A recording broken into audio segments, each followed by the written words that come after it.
I wouldn't be here without unions. President Joe Biden spent his Labor Day talking to union members in the Midwest. Good morning! As Vice President Kamala Harris did the same in Boston.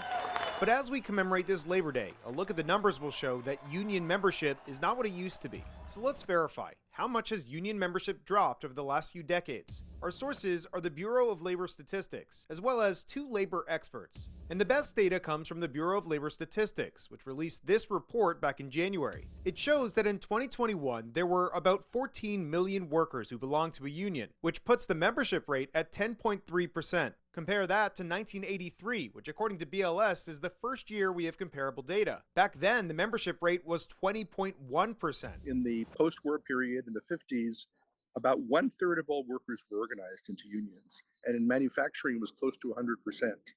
But in the 1970s, the shift began to happen. And according to the latest BLS numbers, public sector workers are far more likely to be unionized, with a membership rate of nearly 34%. That compares to private sector workers who are in the union at a rate of just over 6%. And here are the numbers locally.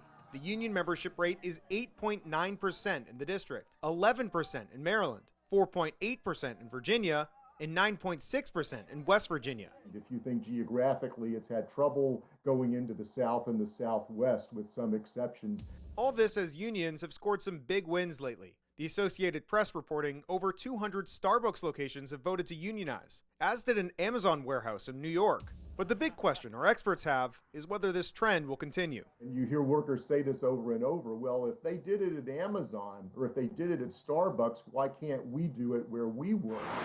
So we can verify that union membership rates have dropped significantly over the last few decades, although advocates are hopeful that those numbers will increase.